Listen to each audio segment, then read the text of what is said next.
tell Jack about the dowry. Welcome to the Progress Texas Happy Hour. If you don't have a wedding, we can just get married. Welcome to the Progress Texas Happy Hour. I'm Advocacy Manager Reagan Stone. While you know Progress Texas best for our year-round digital content, perhaps this podcast, and our work around the Capitol, we are still never too busy to highlight, or rather, in this case, congratulate an allied organization. In this circumstance, congratulating them for ballot wins and growth despite lots of money being placed elsewhere in the state. I'm nodding, or rather shaking my head at big campaigns that suck up cash but don't provide year-round infrastructure. That is not our guest today. Instead, they are a stellar example of real grassroots infrastructure. Today's show with Ground Game Texas is also special to me because of the fearless leadership surrounding hot topics like cannabis decriminalization and therefore also criminal justice reform and connection. But Ground Game Texas has further expanded to standing up for workers' wages, defending reproductive rights, and local campaign finance reform. They march into rural Texas and deeper purple and red counties than a lot of us would be willing to do, and win. Is it hiring local and following grassroots best practices? Is it a specific issue that voters connect with? Do we all need to be putting on our block walking hats? All questions we'll dive into. With that, today I'm excited to bring to the show Ground Game Texas Executive Director Katina Volinger and Managing Director Mars Rodriguez. Welcome to the Happy Hour, y'all. Hi. Howdy. Well, thank you so much for being here. Katina, I'm going to start with you. Reading up for the show, I noticed you grew up in a diverse household, and might I say, you've risen through the ranks. Your bio is extremely impressive. You even started the first worker-owned political consultancy cooperative in the U.S., advocating for campaign workers. Those of us who started as block walkers understand why, and we have a mighty thank you in order. But to start, would you tell our audience a little about what got you into this work, the consultancy firm you started, because I'm interested in that, and eventually what led you to Ground Game Texas? Yes, thank you. And thank you for allowing us to be here to talk about these things. So I was born into a biracial family, working class family in Central Texas. My mother experienced extreme poverty in Central Texas. She was born into migrant workers. And my father grew up in Northeast Texas to a working class family in the steel industry. So that's where that gave me front row seats, right, to see these vast differences and inequities as what it means to be a Texan, what it means to be a person in this space, and what privileges we're awarded and what privileges we aren't awarded in this space. And that is something that working as a campaign worker in this space on congressional races, state races, judicial races, there is a throwaway culture that happens where we basically give workers tools and resources. We have this boom that happens with the campaign, and then once it's over, they're just thrown away because there's either no work here for them. And so we're losing wonderful organizers in the state to other states where we need them to stay here, and we need to let them know that there is power in organizing. And especially when these workers are going out and working on these progressive campaigns, championing their stories and letting their, other Texans know that this fight is about us. And so it's really taking back power, I think, was central to starting the collective, but also knowing that we need to retain organizers in the state to keep the fight alive. Yeah, and then I guess in 2022, the beginning of 2022, I was hired on to Ground Game. And that is my vantage point. That's what I'm looking for. When we go into each community, we know that Texas is not a monolith, that East Texas is not the same as Central Texas. South Texas is not the same as North Texas. And we don't need to be putting Texans in one bucket, assuming that they are. And so, really leaning into community, leaning into activists, leaning into workers, hearing their concerns, coming up with viable, pragmatic solutions, and driving it home. And it really seems like that work is getting invested in those local communities, like you just said. Going kind of following up on that ground games mission, y'all surely have grown over the last few years, although many of us do know you as kind of the cannabis group with some humble beginnings. I know there's more issues that y'all talk about, but beginning with where y'all started, cannabis. Is it an issue that opens doors, maybe even bipartisanly or across our diverse state? I mean, really, why talk about weed? It's funny. I think Mars and I always tell this little joke and we go back and forth of that cannabis is the gateway to organizing and bridging the gap in communities. One of the things is when we first started, we also worked on worker wages in the Rio Grande Valley. That's something that doesn't really get to the front like space and how we talk about stuff. I think weed is very exciting maybe and conceptually easy to understand, especially as we see other states full on like legalizing it, right? I think we're kind of like, oh, why are we stuck in these draconian laws? It doesn't make sense when our neighbors can, you know go out and to a cannabis shop and buy legal marijuana. Why are we still here? So I think it's most common sense. It doesn't have a lot of backlash when we go into communities. But that being said, it also doesn't work in every community in Texas. So in the Rio Grande Valley, we've been organizing to drive minimum wage up. Went to elections there to drive up the hourly wages for contractors and city workers in those cities, as well as putting forth democracy initiatives to counteract, some sort of anti-corruption sentiment that sometimes happens to folks in the Rio Grande Valley. And really understanding, okay, where are these dollars going and what are they buying in terms of leadership in their community. Where I'm seeing that is not only are y'all, a statewide organization, but you invest in those communities and you want to lift up the topics that they're talking about.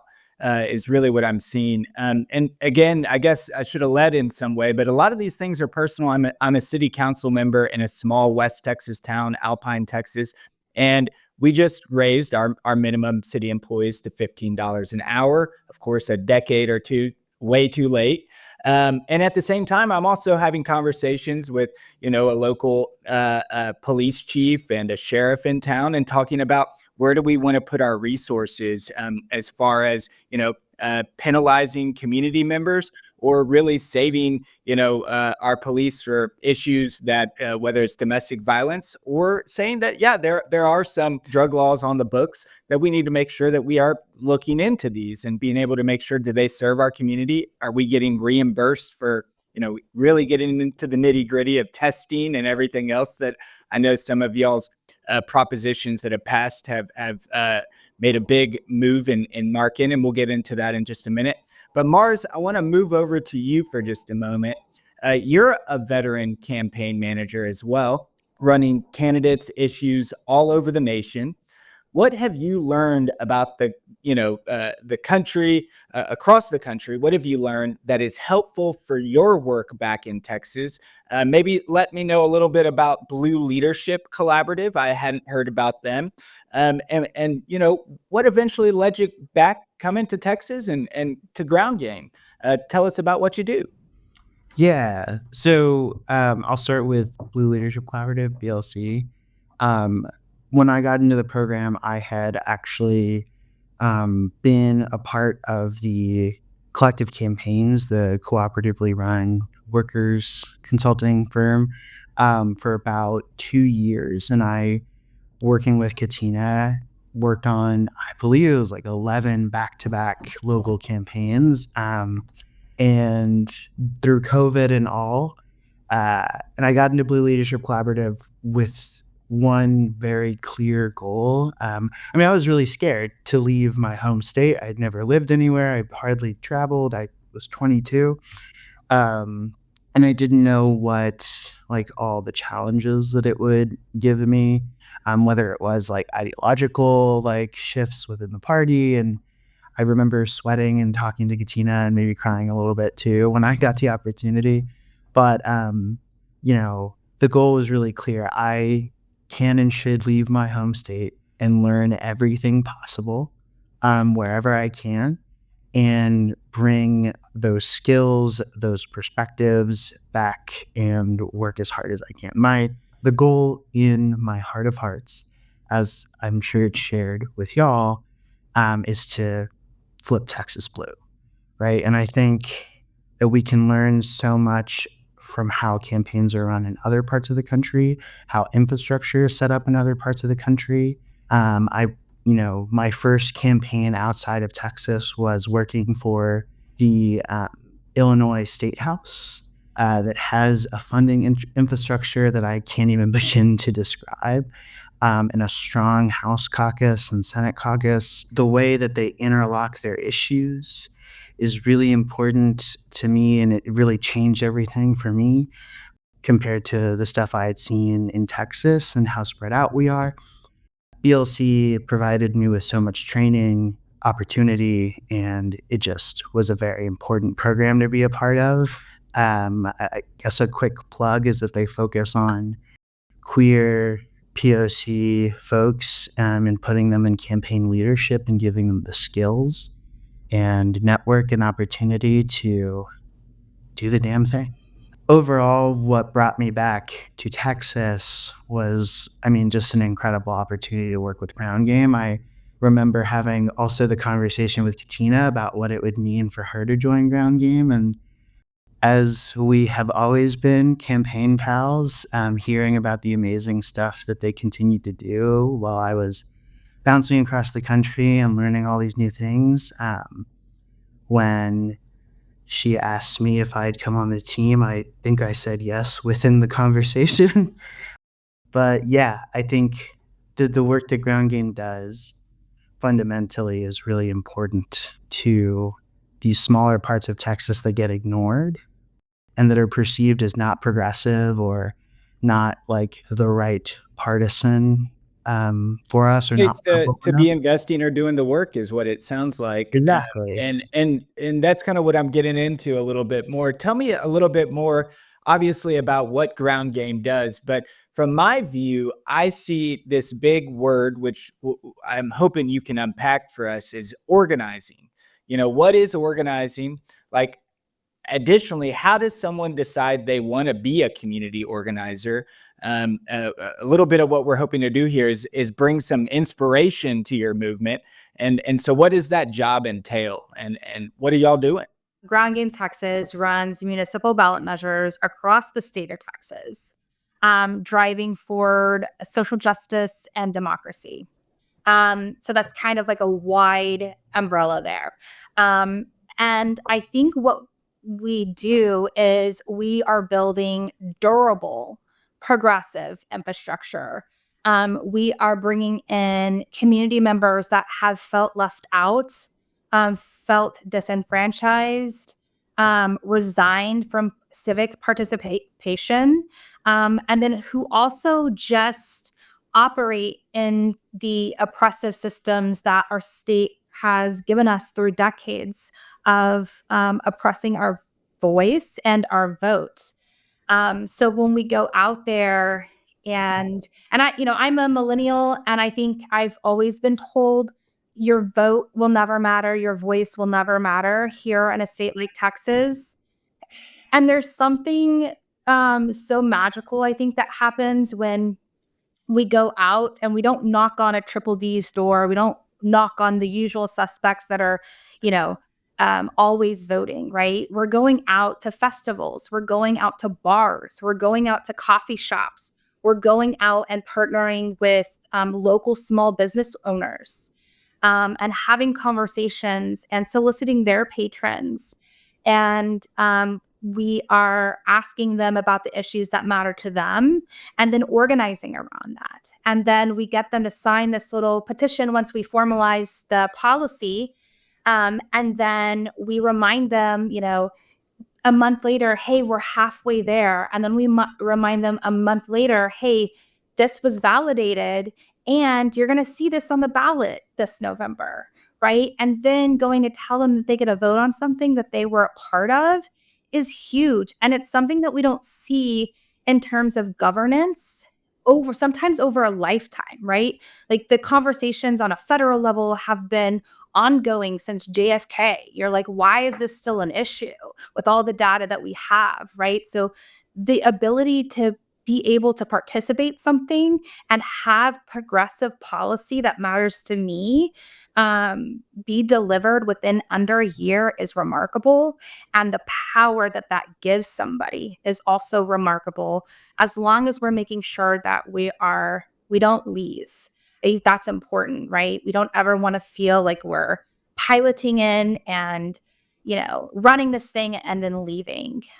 We want to be accountable to our community. So it's also important that we are hiring local organizers in that community to drive this, that we are organizing with local activists who've been driving this for sometimes decades, that we work with organizations who are already established. But then also in some of these communities, that doesn't exist. It looks different wherever we work. But at the end of the day, we want to build up Texans to have the tools and resources they need in order to organize their community and drive home bold progressive change. Absolutely. And you gave me a perfect segue there, Katina, into our next questions. And it's going to be a little bit of rapid fire here. And I promise I'll come back to you, Mars, as well. And if y'all want to bounce back and forth, you're welcome to as well. But as you just mentioned, y'all are working on issues across the entire state. Can you give us a dive in from your first campaigns, and whether that's when you jumped on or even going back a few years? Where were those campaigns and about what? And if you catch, I'm going to also bring this all the way back up to November of 24 as well. So, believe it or not, Ground Game in the 4 years since we've been in inception, from inception, has ran 18 campaigns and won 15 of those. So, how long do you want to be? No, just kidding with this. Wow. No, Yeah. right. So the very first though campaign that we started was actually here in Austin, and it was marijuana decriminalization, banning no-knock warrants. So it was a slew of criminal justice reform policy measures, and it was a test. Austin was a test. So if you remember organizing or knew of anybody organizing in Austin the previous years, there was a big push to have this policy adopted. So essentially, we moved to take the policy and codify it. And it would be the first test to work out all the kinks, to understand what it would take to get enough valid signatures and kind of like see where the process needed to be streamlined. But Austin was the first, and it was criminal justice reform minded policy. Okay, and so starting in a big city, and one that we would think that some of these issues would be easier, but also it sounds like testing and learning how to do that on a more streamlined strategy. Now take us to 2024. Where were y'all based leading to this past November? And what wins did you get to mark this past year? Yeah. So 2024 was a really big year, and we had Dallas, which was marijuana decriminalization, Lockhart marijuana decriminalization, and Bastrop marijuana decriminalization. We also had two policy measures in McAllen. One was campaign finance reform. So that was to limit how much somebody can give to their, they call them commissioners down there, but they're city officials. Okay. The other was it was a charter change, and it was actually to put the powers of the referendum, recall, and initiative back into the city charter. At some point, it was taken out, so it was just essentially to put it back in the charter so that people could have the levers of power that they are warranted. And And correct me if I'm wrong on that, Katina. Is that second McAllen measure, would that allow like a decriminalization measure to be brought up by the people? Correct. So essentially, yes. So what we ran in McAllen was a charter change for both initiatives.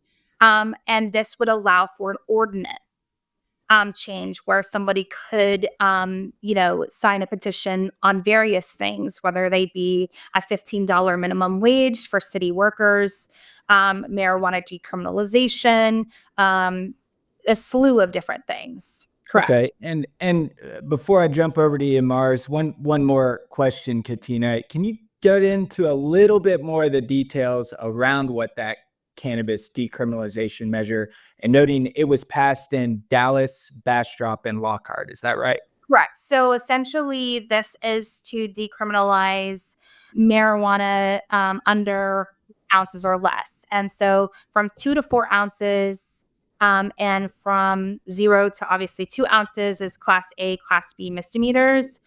So it's essentially decriminalizing that as well, not using the smell as a way in which police officers can search or seize. And then, yeah, there's also, so as you also know, probably, Ken Paxton is suing a lot of the cities that are implementing our policy. We've now written a safe harbor clause in it that says that if a court ever finds that this be illegal, the police officers should deprioritize this ordinance. And as you know, as it stands, it's legal because 2 courts have ruled in favor of the policy, rejecting Ken Paxton's lawsuit on merit, essentially. And that's in Travis County Court and a Hayes County Court. Yeah, and kind of just summarizing that a little bit more, we've noticed that those court cases obviously have stalled the movements by Kim Baxton, but at the same time, the way that state laws are currently written, police officers, whether that's you being stopped by a state trooper on the highway somewhere in between towns or in a municipality somewhere, they have a lot of leniency on enforcing, especially that between null amount to 2 ounces. There's a lot of leniency in each community, and it really, that's part of the issue I think here that shows y'all's work so much, is you're trying to say, hey, are these being used, these laws being used to different segments of people in different ways, say a brown or black person versus a white person, and also different communities, economic kind of different areas, a more wealthy suburban area, perhaps not criminalizing cannabis as much as a different side of town. Right. And so these are big equalizers in some way too. Yeah, and it's also very educational. For instance, in Lockhart, so Dallas decided to implement our policy, and Lockhart though took a different approach and passed a resolution to not adopt the policy. So we're organizing and doing a lot of rapid response around really educating the community to have Lockhart and the council respect their vote. And it is also their ministerial duty to write that into the charter as well. And so we drove a whole bunch of people to Lockhart last week. And it was amazing because the city attorney sat up there and cited all these different laws. And then the city council brought up the chief of police, who said that when the council asked how do we deal with marijuana arrests, Mhm. right? That hadn't been asked before they decided on this. And he said, well, we treat them as personal use. So there's even discrepancy in the same room within the same 30 minutes of the attorney saying this violates state law, and that these officers are under Texas oath to make sure to uphold all enforcement of drug laws. And then you have the chief of police stand there and say, we don't currently do that, and we do use our discretion, right? Mhm. Just the way that a county attorney or district attorney can use their discretion on what to prosecute and what not to prosecute. Absolutely. Yeah, and that's part of this bigger movement, right, of reimagining justice, what our communities need, and to throw away the status quo because it's not working for us. Here at the halfway point, a quick thanks for listening to the Progress Texas Happy Hour. If this is your first visit, welcome, and be sure to subscribe or follow for our quick daily update on the most important stories for progressives in Texas to be following. The Progress Texas Daily Dispatch hits this feed every weekday morning by about 8:30 Central and brings you up to speed in less than 10 minutes. Also, do hit our web store at progresstexas.org to grab the merch to match your progressive values. Union printed t-shirts, including Revolution, Y'all Means All, and our most popular Humans Against Ted Cruz t-shirts, and lots more at the web store, progresstexas.org. Thanks again for listening. Mars, was this your first year working with Ground Game in 2024? Yeah, it was. I started in April last year. Awesome. And so with that, I'm just looking for some lessons. You got a lot of experience from around the country. What's some lessons you've learned from, Dallas, Bastrop, Lockhart, McAllen this year? Because, I guess I should talk about Amarillo, right? Yeah, you should, Okay. because I did Okay. not mention that. Yeah. Yeah, so the project that I worked on the most this year was actually in Amarillo. So we were reached out to, I believe, 2 months before Election Day, roughly, by this incredible local organizing group called Amarillo Reproductive Freedom Alliance. And basically, what they were up against was these extremist anti-abortion organizers who had been going to small cities across Texas and passing these horrific laws. They would ban travel through small municipalities for people going out of state to seek an abortion. And Amarillo sits on a very important road that leads you to New Mexico. And so these anti-abortion organizers came to Amarillo, and this group had worked for a year talking to their neighbors, talking to city council, and they got city council to vote down the measure 4-1, which is incredible. An all Republican city council voting 4-1 to not approve this measure. And unfortunately, this group pushed it onto a ballot.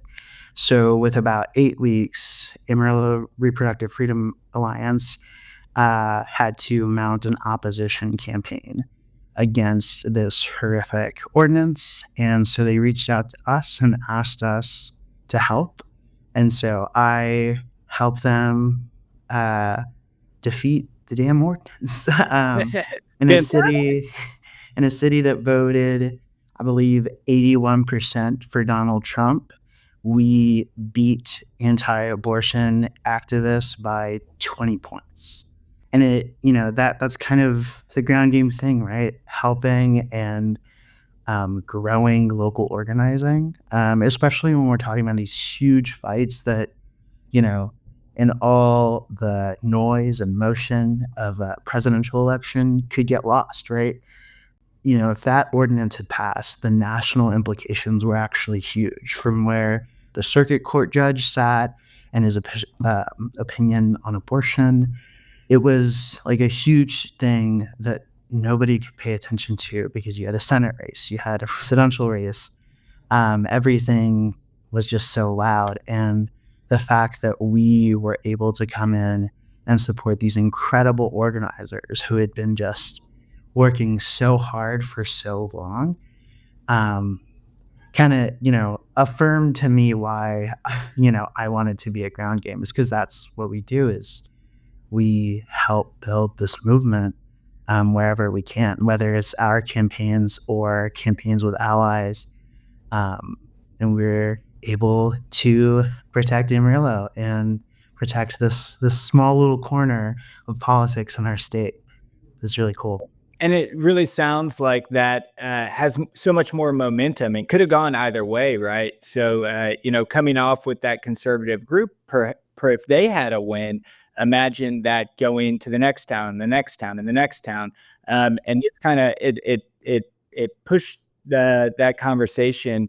At least has slowed it down quite a bit. I can't say that there aren't bathroom bills and other travel bans coming up in other areas or conversations. But at the same time, y'all put a big roadblock in that, and that's kind of where I'm coming to as well off the cuff here at Progress Texas. We talked a little bit about this coming out of the November election, noting that big difference between Donald Trump winning that county or that town's vote by a big margin, and then at the same time that travel ban, being pretty close to that as well, as far as y'all stopping that vote to match the Donald Trump vote. We have literally looked at this in all different sides, and so I do want to get your view on it, Mars. But I've seen folks talk about the unconstitutionality of that. Of course, interstate travel is something that is in our Constitution. At the same time, noticing we've spoke to folks like State Representative James Tallarico, who was up there for some time doing block walking and some marketing on that measure as well. And he spoke how he would see signs that said, "Love thy neighbor, vote against this proposition." And so, some, of course, walking like Jesus, talking like Jesus, knowing that that's a very Christian community in some way. What's your 2 cents in there, or rather, help us understand it more? Why did y'all win in stopping the travel ban? I got a few cents on that one, more than two. But well, I think I was lucky enough to work with ARFA, who understood a concept that I have been able to see firsthand across the country, is that you can't, and we talk about this too at Ground Game, so you can't go into a community and talk in a generalized way. You Okay. have to talk to people in the way that they speak, right? I think that sometimes we get caught up in the academicness of what we do, right? If I use a big enough word, somebody's going to understand, but that's not true, right? Or think I'm Um, smart, right? Yeah. right, yeah, but it really dissuades people, and it brings up different feelings that are not comfortable, and when people are uncomfortable, they don't want to engage, and you have to meet people where they are. That's the baseline of what we do, and working with ARFA, it was incredible because they had done a lot of the work, and once that we had decided on what the message would be, it was just we were in lockstep. And the whole message that we had was freedom, right? A lot, if you go to a blue state, the narrative is different on abortion, right? We're talking about we're saying the word out loud, we're holding a different position, but what we had to make this conversation about in a city like Amarillo was personal freedom, and the idea that the government would have any say in where I go, why I go there. It was appalling, right? It's government overreach, a travel ban. Once you reframed for people what was actually happening in the name of pro-abortion politics, it stirred people, right? Because people don't want the government in their personal lives, in their travel. I went out to Amarillo a few times to be with the team and lead some canvases, and they would come back and have these stories about people maybe not agreeing on abortion fundamentally, Mhm. right? But understanding that it's owed to their community to mind their business, if that makes any sense. Being a neighbor is just happily agreeing or disagreeing, right? Just disagreeing and still being able to live with each other and for each other and with each other, right? Yeah, and in the messaging business, a lot of times we have to portray ourselves as, sometimes progressives or Democrats are seen as like, trying to put government on you or trying to increase or big government, this and that.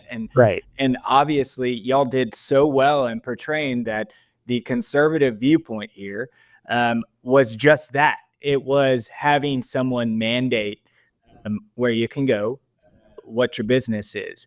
And so just a really good way and being able to see walking into places, a lot of folks that might be listening to this along I-35's corridor, there's a different way of talking about stuff outside of some of the bigger cities. And not to say, at the same time, y'all are doing the work in what a lot of our second, our, I would say, major cities as well, like Amarillo, Lubbock, McAllen. These would be in the top, 3 or 5 biggest cities in any other state, but they are not always looked at in the same regard in Texas when we're looking at where to run a game. Um, Katina, I'm guessing, to run ground game, there's paid organizers and there's block walkers, but then there's also a lot of volunteers needed too.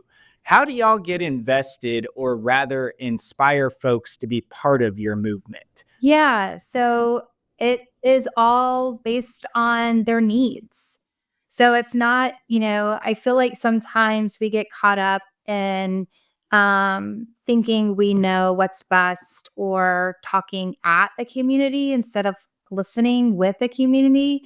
And I think the biggest takeaway of how you get people excited about this is talking about the issues and that matter to them, right? And this idea of progressive populism working in Texas, it's a real thing.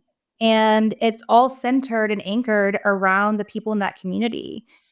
So we just lift up their needs. We lift up what keeps them up at night. And we look for can we get real movement on the municipal level to alleviate some of these pains, whether they be generational, right? We just kind of braised a little bit of what marijuana decriminalization can do to a community. But you can go and look back at Lockhart's last meeting and hear testimony from community, lived testimony of what that meant for someone's son who had to relocate to another city because they couldn't find work here in Texas, right?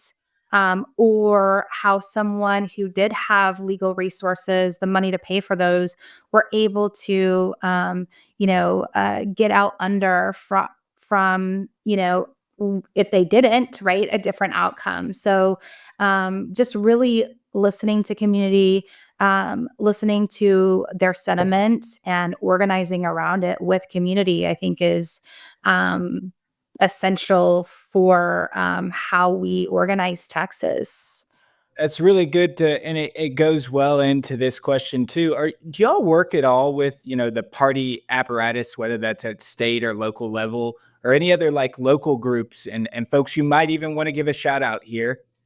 Maybe not also in my second part of my question, but is have you had any pushback and how do you respond to that too? So folks you've worked with, and then has there been a difficult moment that you want to share with us? Or you can be like, no, we keep those under the rug, but I think that any place that you walk into is complicated, right? When you're walking into a city and you're trying to rally the troops, per se, you're walking into other organizing that has been done that has harmed the community, that has built wedges between other organizations. So when we first approach a city and we are looking for allies, it's important to also listen to the work that had been done already, and making sure that we are not, you know, uh, doing anything insulting or organizing, because that will make us less efficient, essentially. And then also having it be okay that you can work with one group that refuses to work with another group, but you can work with that group as well, on the shared principles that both groups believe in the issue. They believe in what you're doing, and that will serve both, if that makes sense. So it's a lot nuanced, I think, in our approach. And we've built lots of strong relationships from community members, activists, that have already been and laying groundwork for this work. And then in communities that don't have a lot of infrastructure, I mean, just leaning into the small business communities, leaning into the churches, leaning into the everyday person that has to walk around and brush up against these draconian laws that keep them oppressed in so many different ways. Wow, two really good lessons there for all of our striving leaders. I mean, to be able to work with different people because politics, it gets, it can raise our blood pressure. We can get, and something that there's too is there's a lot of passion. People are passionate about issues or their community. And so being able to work with different types of people and then also where to go. Something that I've first learned when I used to, be whether it's at the block walker or managing some of these things is you go where people are most of their day. So, that can be workplaces, that can be churches, community centers, so forth. The Dairy Queens in small towns or the cool coffee shops where you can talk about, some of the issues just immediately upon walking in, which I'm sure y'all have done all of those things. As I'm kind of coming towards more of an end here, Katina, I want to also ask you: are there any things to look forward, to in the next year or 2 years coming up, more on major campaign cycles? Any places we should be looking out for y'all in the future? Will y'all be staying in the valley, other rural regions, or anything else you want to share with us? We have been working on our strategic plan. And essentially, what I've been doing since I took over as ED last year is been going around and talking to other executive directors in this space, stakeholders, movers and shakers, our activists, our workers that organize in this space, and hearing what their goals are, what their metrics are, and also taking this top level approach of, okay, can you really, truly, effectively um, receive those metrics, get those metrics if the state doesn't look any different, right? If our governance doesn't look any different at a state level. And so we're working backwards from 2031 with redistricting. We're looking at geographic shifts and population. We're also power mapping and looking at what other organizations are already working in those communities to make sure that we're not overlapping anything, or maybe there's a really good place for synergy and collaboration in those areas. You will most likely see us still in North Texas, in East Texas, and in South Texas, and also Central Texas in the next 2 years. But building backwards from this greater arch of what does the makeup of Texas need to look at so that we are attaining all of our goals collectively as a group. And that takes community buy-in, that takes buy-in from other organizations doing this work. It's not going to take one organization, it's going to take all of us working together to drive home change. And all I can say is that, these issue campaigns are really important. I was in a conversation with someone last week and they were, making a case of, maybe issues sometimes didn't match the people when they're running for office, right? They couldn't directly see how that can match up. And I mentioned, folks like Congressman Greg Casar, right, who literally came from college organizing around uh, workers' rights, or when he worked at Workers' Defense, working around mandatory breaks for workers, right, or when he was on the Austin dais fighting for more of the same. Or you have leaders in our community like Jose Garza, who also was the former ED of Workers' Defense, organizing around cruel anti-worker policies and fighting and standing up for the community he was serving. Another great example would be Representative James Tellerico, right, who was organizing when he was in college at UT for debt relief for students, becoming a teacher, and then running a nonprofit that provides resources or tech for under-resourced schools and technology, and to now bringing that fight and holding and speaking truth to power in the position that they have. So I think some of our greatest progressive leaders in this space all drive home with community, and it's built on their community, with their community, and they show up for their community every single day. So I think that's really important when we look at what kind of candidates that we're putting up there, that they represent all of us in the community that they are sworn to represent. I love this quote that, and it can be used in a number of places, but the mayor's job is to move us forward, and city council members are to make sure that no one gets left behind. And that can be said, of course, like the community organizers that y'all bring in as well. But any final thoughts, Mars? Anything that we should discuss next time? I hope we get to have y'all again. No, I just loved being here for the conversation. Thank you for having us. It's very cool. Thank you so much, Mars. And Katina, where can we find Ground Game Texas and keep up to date on what y'all are doing in the future? Yeah, you can always go to our social media. We're on Instagram, we're on X, and we are on Facebook. You can also go to our website, groundgametexas.org, all spelled out, to find out the latest. Well, fantastic conversation. Thank you so much again to Executive Director Katina Volinger and Managing Director Mars Rodriguez. I think it's just fantastic to see the investments that y'all are putting in, whether it's small towns or rural regions or places that have perhaps sometimes been forgotten by the progressive movement in some ways, but y'all are doing the good work out there year round, providing that infrastructure. And so is Progress Texas. We are in the business of countering the conservative disinformation machine. We like to say we're the Air Force if y'all are the ground game. But while that machine is funded by the conservative disinformation, funded by oil billionaires, tech billionaires, religious right-wing groups, and more, we rely mostly on everyday Texans who value our hard work and share our belief that a Texas that works for everybody is the Texas we want to live in. We don't do subscriptions or paywalls because we believe the message of progress is one that everyone should be able to access, learn from, and of course, act upon as well. So if you've become a regular listener or you like today's podcast, we could use your support and no amount is too small.